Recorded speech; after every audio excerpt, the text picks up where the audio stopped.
Como quedamos el viernes, vamos a hacer 1 o 2 ejercicios de dimensionamiento de pavimento flexible, aplicando todos los parámetros de dimensionamiento que hemos aprendido por el método Ashton. Ustedes tienen este ejercicio en los apuntes. Fue un examen que tomé hace un tiempo atrás. Y está resuelto, está de manera ordenada, por eso lo tengo acá. Entonces vamos a ir viendo uno por uno y vayan acompañando. Donde haya duda, pregunten y aclaramos. Aquí dice dimensionar un pavimento flexible conociendo los siguientes datos, ¿no? Entonces los datos que tenemos son W18, que es la cantidad de ejes de carga equivalentes que van a circular sobre la estructura del pavimento durante el periodo de proyecto adoptado. Entonces es W18 igual a 13 por 10 a la quinta ejes equivalentes. La confiabilidad es alta, se adopta un 90%. Ya saben que si adoptamos confiabilidades altas nos va a dar espesores mayores de la estructura de pavimento, pero también va a durar mucho más tiempo hasta que hagamos la recuperación del pavimento, la colocación de la capa de refuerzo. Entonces, hemos dicho de que normalmente adoptamos para caminos de alto tránsito aquí en Bolivia, para caminos de la red fundamental que conectan capitales de departamento como Santa Cruz, Cochabamba, Oruro, Potosí, Oruro, La Paz, etcétera, adoptamos confiabilidades generalmente de 85%. Este está con 90%. El desvío estándar que se ha adoptado es de 0.35. 0.35. Para serviciabilidad, que es otro parámetro del método Ashton, nos dice que se trata de una carretera muy importante. Entonces, en función a eso, tendremos que adoptar la serviciabilidad. Acuérdense entonces que es una carretera muy importante de la red fundamental. Vamos a ver qué valor es el que se ha adoptado. El módulo de resiliencia del terreno de fundación es 12.000 PSI. 12.000 PSI. En algunos casos nos van a dar solo el CBR del terreno de fundación. Nos van a decir el CBR del terreno de fundación es 8. Con ese valor podemos entrar al gráfico y obtener el módulo de resiliencia, que en este caso es 12.000 PSI. Entonces, el módulo de resiliencia también lo obtenemos a través de los gráficos, pero con el valor del CBR. Para todas las capas, la calidad del drenaje es buena y el porcentaje de tiempo que el pavimento está expuesto a niveles de humedad próximos a la saturación es mayor a 25%.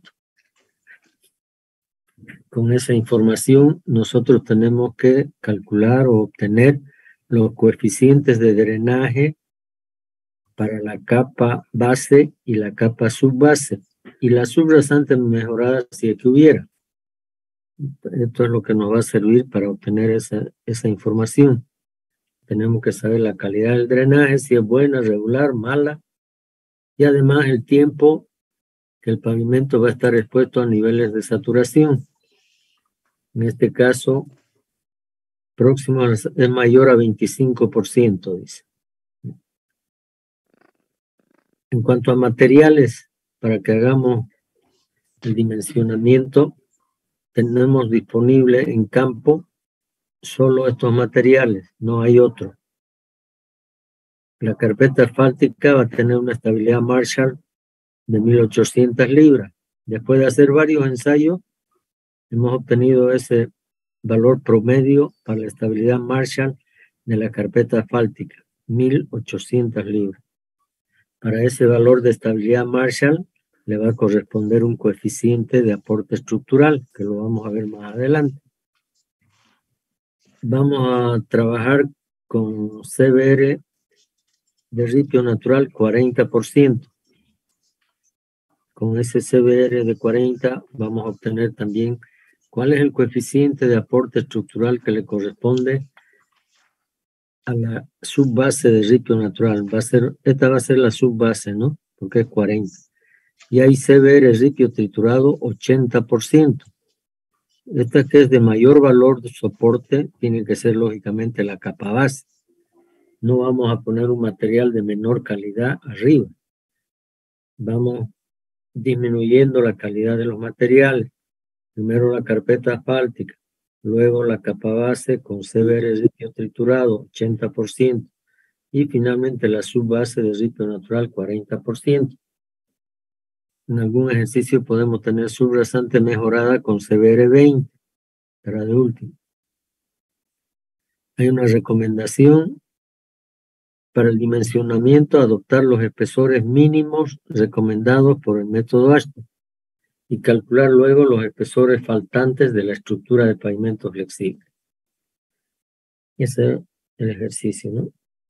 La pregunta número 2 de este examen parcial decía: ¿cuál será el valor de la resistencia a compresión simple a los 7 días en kilos centímetro cuadrado en caso de utilizar una base de suelo cemento?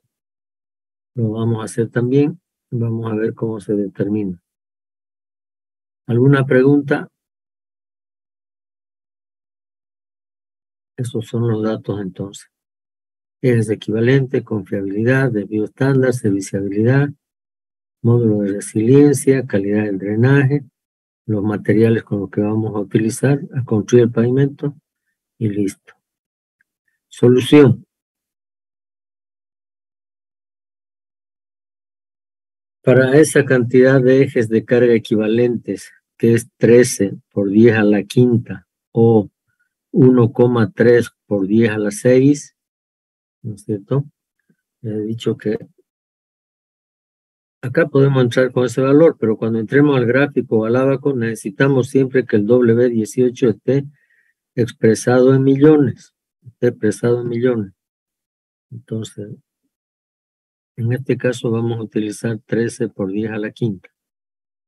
Vamos buscando ahí en la tabla que tenemos en los apuntes, espesores mínimos de concreto asfáltico y base granular, dice. Son los que nos recomienda el método. Vamos buscando este valor 13 por 10 a la quinta. Está acá, ¿no? Su compañero marcó ahí un círculo en color azul que está entre 500,000 y 2 millones, ¿no? 13 por 10 a la quinta está en ese rango. Entonces, el método nos recomienda adoptar 7,5 centímetros de carpeta asfáltica o concreto asfáltico y 15 centímetros de base granular. Hago notar que la tabla nos dice espesores mínimos de concreto asfáltico. Yo he podido adoptar aquí, por ejemplo, 8 centímetros, ¿no? Y aquí he podido adoptar 17 o 20 centímetros de base granular. Y eso es a criterio del calculista. Pero en principio yo les recomiendo siempre adoptar estos valores. Después calcular el espesor faltante y ahí uno puede hacer ajustes a los espesores encontrados. ¿Ya? Entonces, esto está entendido, ¿no? Entramos con el valor de ejes equivalentes y obtenemos 2 espesores. Ya conocemos 2 espesores. Aquí está, carpeta asfáltica 7,5 centímetros, que corresponde a 3 pulgadas, porque una pulgada es 2,5 centímetros. Y la base es 15 centímetros. Por lo tanto, el espesor de 2 en pulgadas es 6 pulgadas. Estamos redondeando. Una pulgada, 2,5 centímetros. Ya sabemos que es 2,54. Hasta ahí vamos bien. ¿Qué es lo que hacemos con la confiabilidad? Hemos dicho que la confiabilidad es 90%, que corresponde al área bajo la curva. En la tabla que tenemos en los apuntes, tenemos que calcular el valor de ZR. Buscamos el valor 0,9. 0,9, lo más próximo posible a 0,9 en el gráfico, ¿no? Y está aquí también marcado en esta parte inferior 0,9015. Se puede interpolar todo lo que ustedes quieran para obtener un valor más exacto, pero no importa. Nos va a dar casi lo mismo. Así que no es necesario ser muy detallista. La variación va a ser mínima. Entonces aquí está 0,90 que corresponde al 90% del valor de confiabilidad, ¿ya? Entonces para este valor lo que tenemos que hacer es sumar 1,2 más 0,09. Eso está indicado acá. ZR es igual a menos, siempre va a ser negativo, siempre es negativo, menos 1,2 más 0,09. Eso es igual a menos 1,29. ¿Ya? ¿Ven? Buscamos el valor de confiabilidad 90% y aquí sacamos el valor de 1,2, donde está Z. Z es esto 1,2, ¿no? Y sumamos con este otro valor, 0,09. Creo que no hay tampoco ninguna duda ahí. Esto lo vamos a hacer cuando utilicemos la fórmula para calcular el número estructural, el SN teórico. Si vamos a calcular con fórmula, ustedes harán una formulita ahí en su calculadora y entonces necesitan calcular el Z o ZR. Si van a utilizar el ábaco o el gráfico, no necesitan hacer este cálculo que estamos viendo acá, porque ya está incluido dentro del gráfico, está incluido el valor de Z. Entonces no necesitan hacer este cálculo. Lógico, es mejor trabajar con fórmula. El valor y los espesores son más exactos, más exactos. Hay menos margen de error. El desvío estándar, dijimos que se iba a adoptar 0,35. La serviciabilidad, se trata de una carretera muy importante. Entonces, ¿qué pasa con el valor de serviciabilidad? Los apuntes que ustedes tienen nos dan estos valores de serviciabilidad. Para la inicial, 4,5 para pavimento rígido. Serviciabilidad inicial es cuando el pavimento ha sido recién concluido y estamos inaugurando. En ese momento tiene 4,5 para pavimento rígido. En este caso no es rígido, es pavimento flexible. El método nos recomienda adoptar 4,2 para pavimento flexible. ¿Qué quiere decir? Que estamos asumiendo que el pavimento flexible es menos suave o menos confortable que el pavimento rígido. Eso es discutible, ¿no es cierto? Muchos prefieren siempre el pavimento flexible por la suavidad, el confort, para desplazarse en su vehículo, ¿no es cierto? Entonces, el pavimento rígido vamos a estar sintiendo siempre el golpe, aunque mínimo, pero golpe al fin de las juntas transversales y en algún caso la longitudinal, pero mucho más las transversales. Cada 4 metros vamos a estar sintiendo el golpecito. Eso no ocurre en el pavimento flexible. Sin embargo, el método Ashton le ha dado una serviciabilidad más baja al pavimento flexible y al rígido. De todas maneras, les aclaro que esto no está escrito en piedra, entonces alguien que tenga un buen acabado de la superficie de rodadura flexible de la carpeta asfáltica, pueden adoptar también 4,5. Pueden adoptar 4,5, no hay problema. Adoptar 4,2 es asumir que hay ciertas fallas o imperfecciones menores en el pavimento flexible nuevo, recién concluido. Para serviciabilidad final, son los valores que tendríamos que tener cuando el pavimento ya está cumpliendo el periodo de diseño. Dimensionamos para 10 años, para 15 años, para 20 años. Entonces, a eso le llamamos serviciabilidad final. Si hemos dimensionado para 10 años, entonces la serviciabilidad final PT, P sub T, tendría que ser 2,5 o más para caminos muy importantes, dice. Normalmente adoptamos siempre 2,5, no 3, 2,5. Y PT igual a 2 para caminos de menor tránsito, menos solicitaciones de camiones pesados, ¿no? Caminos secundarios, podríamos decir. Con esos dos valores de serviciabilidad, que es la serviciabilidad inicial y la otra la serviciabilidad final, tenemos que calcular delta PSI.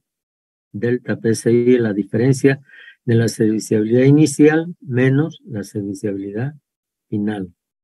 ¿Ya? Ahí le puso P sub 0, está bien, menos P. PF puso, bueno, está bien, P. 4,2 menos 2,5 igual a 1,7. Eso va a ser el delta PSI que necesitamos para nuestro cálculo. El módulo de resiliencia, ya sabemos, es 12.000 PSI. En este caso ya lo tenemos. En otro caso nos van a dar el CBR del terreno de fundación y con eso tenemos que calcular el módulo de resiliencia. ¿Ya? Les aclaro, es módulo de resiliencia, no es módulo de resistencia, que es lo que siempre me colocan en los exámenes y les quita puntos, porque están poniendo una nomenclatura que no es la correcta. MR es módulo de resiliencia, ¿ya? No es módulo de resistencia, módulo de resiliencia. Que la resiliencia es el análisis de cómo va a comportarse la estructura del terraplén en el transcurso del tiempo, ¿ya? Va a tener una respuesta favorable, desfavorable. Eso es lo que considera el módulo de resiliencia, el comportamiento, la estructura del terreno de fundación, el terraplén, a lo largo del periodo de proyecto. Otra información. Para todas las capas, la calidad del drenaje es buena. El porcentaje de tiempo que el pavimento está expuesto a niveles de humedad próximos a saturación es mayor a 25%. Ahí tenemos que entrar a esa tabla de coeficientes de drenaje para pavimentos flexibles que está en los apuntes, todo está en los apuntes, ¿ya? Entonces, como es bueno, calidad de drenaje bueno, nos venimos acá, donde dice bueno, y como dice que el pavimento va a estar expuesto a niveles de humedad próximos a la saturación, un porcentaje de tiempo mayor a 25, puede ser 30%, 35%.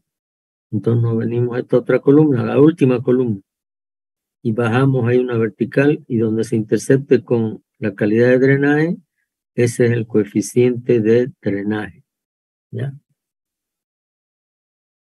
Entonces adoptamos 1 para la capa base y 1 para la subbase. Hemos dicho que en algunos casos puede ser regular, por ejemplo, podría haber aquí un M4 y que la calidad de drenaje sea regular. Y aquí nos va a dar 0,80. Decimos que es regular porque es una subrasante mejorada con suelos areno-limosos, por ejemplo, es de menor calidad. Y si es una subrasante mejorada con suelo arenoso del tipo A240 o A3 de arena, también puede ser 1, M4 igual a 1, pues depende del tipo de suelo.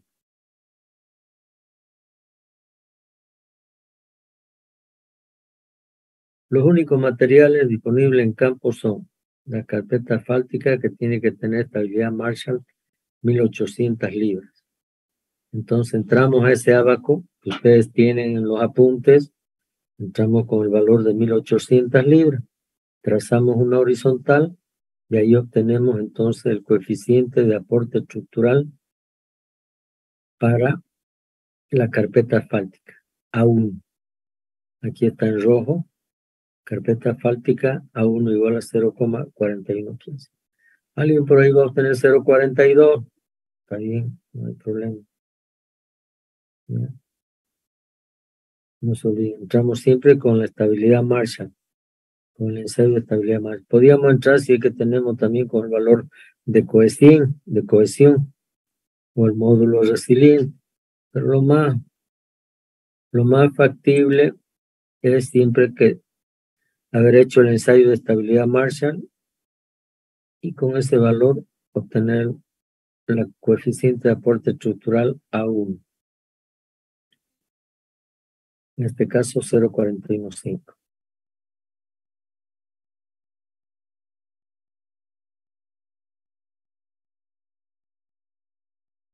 Aquí debía estar la capa base, pero está el CBR, está el ripio natural, la subbase. Y hubiera puesto en orden, ¿no? Carpeta, capa base, subbase. Bueno, pero no importa. Igual sirve para entender el método. Para CBR 40 entro al gráfico que dice subbase de material granular, etcétera. Busquen ahí. Después van a repasar este ejercicio y van a ir buscando, chequeando los abacos estos. Para CBR 40, entonces el coeficiente de aporte estructural A3 es 0,2. Subbase 0,2.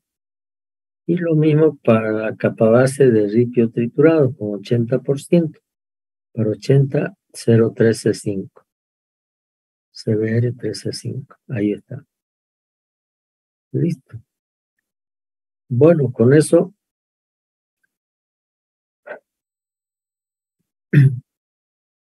calculamos el SN teórico. Aquí debía decir, ¿no? Calculamos SN teórico por fórmula o por abaco, ¿no? Ahí está el detalle. Si ustedes hacen su programa ahí en su calculadora, entonces van metiendo datos. Y tendríamos que obtener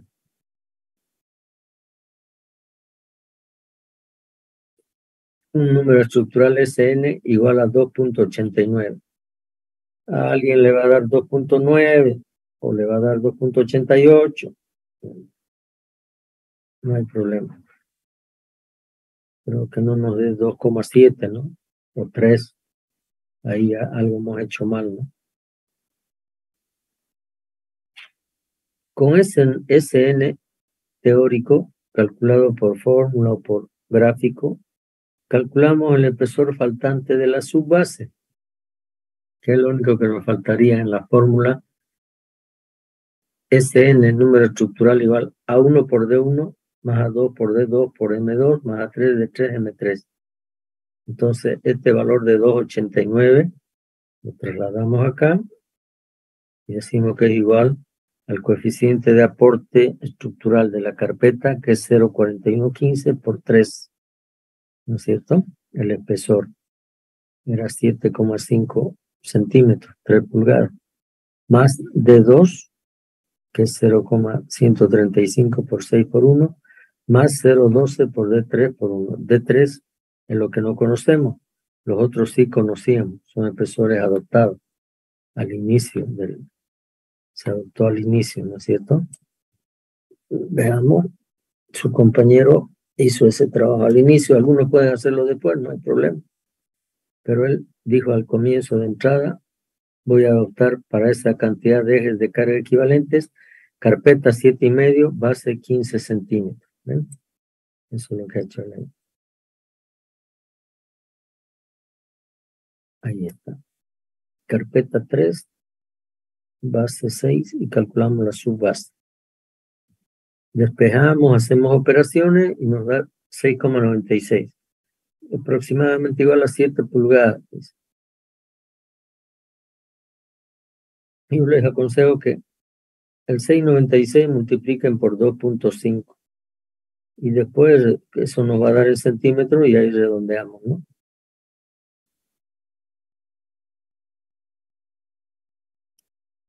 Y ahí tenemos D1, 3 pulgadas, 7,5 centímetros. D2 igual a 6, 15 centímetros, que son los espesores que nos dio el método, están en la tabla, de espesores mínimos. Y el D3 nos dio 7 pulgadas, que son aproximadamente 17,5, redondeo a 18 centímetros. ¿Ya? 18 centímetros. Entonces, esos son los espesores, 7,5, 15 y 18 centímetros. ¿Ya? Y esa es la solución al ejercicio, ¿no? Aquí él puso espesores finales menor o igual a 20 centímetros, ok, dice. Este es un error, ¿no? Esto es error, no va. Está bien, son menos de 20 centímetros, pero alguno podía darme 25. Por ejemplo. El D3 por ahí me iba a dar 25. ¿No quiere decir que no cumple? No, no es así. Sino que las especificaciones técnicas siempre nos hablan de que los espesores de las capas no tienen que exceder de los 20 centímetros de espesor compactado. Y hemos dicho que si me da, por ejemplo, 25 centímetros, en lugar de 18 me da 25 centímetros, entonces yo puedo colocar una capa de 12 centímetros y luego una capa de 13. 12 más 13 son 25 centímetros. Entonces, la diferencia es esa nada más. Cuando sea más de 20 centímetros, yo sí o sí estoy obligado a colocar en 2 capas. ¿Se entendió? Creo. Bueno. ¿Tienen alguna pregunta hasta acá, jóvenes?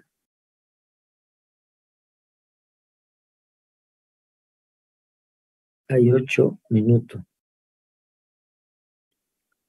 ¿Cuál será el valor de resistencia a compresión simple en caso de utilizar una base de suelo cemento? Por ahí en la zona del proyecto no tenemos piedra, ¿no es cierto? Y nos es caro transportar, la distancia de transporte es grande. Entonces podemos ver la opción de utilizar suelo cemento. Para eso solo necesito ubicar yacimiento, un banco de préstamo de suelo A240, que es arenoso, o arena limpia, la A3, arena pura, A3, ¿no? Entonces, vamos, ¿cuál será el valor de resistencia? Acuérdense que nuestro coeficiente de aporte estructural para capa base era 0.135, ¿sí? A2 era 0.135. Se lo obtuvo más arriba, ¿no? Para CBR igual a 80. ¿Dónde está?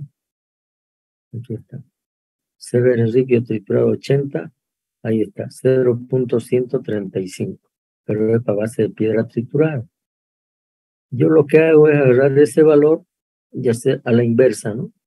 Marcar aquí 0.135, trazo una horizontal y donde se intercepte, ahí tengo el valor en PSI. En este caso le dio 260 PSI, pero esos PSI yo tengo que convertirlo a kilos por centímetro cuadrado. Entonces hago conversión de unidades nada más, ¿no? Digo 260 libras por pulgada cuadrada, por un kilo 2.2 libras, una pulgada cuadrada igual a 2.54 centímetros al cuadrado. Total, 18,32 kilos centímetros cuadrados. ¿Ya? Yo puedo adoptar aquí 18 kilos centímetro cuadrado. Y esta es la resistencia a compresión simple para el suelo cemento. Con eso he determinado, he resuelto la parte 2 del ejercicio. ¿Ya? Fácil, ¿no? Sí. No tienen el ejercicio resuelto, lo pueden volver a hacer, no hay ningún problema. A ver.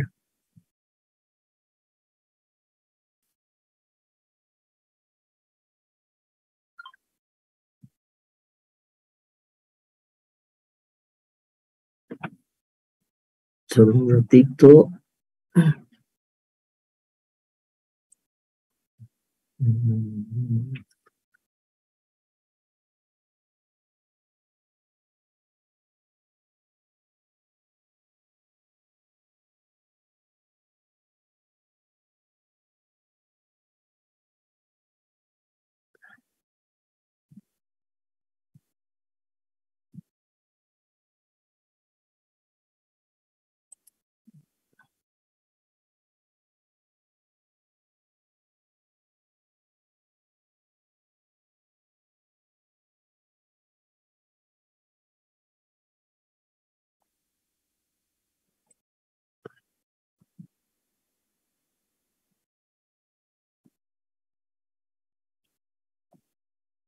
Algo pasó con mi pantalla, jóvenes.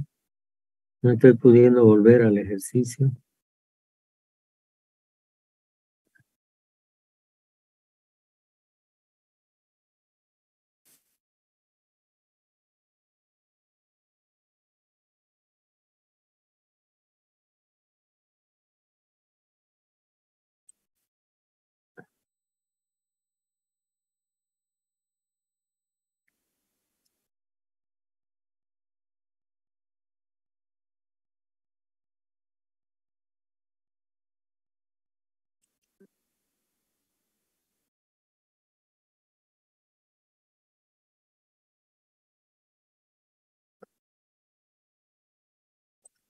Bueno, este es otro ejercicio.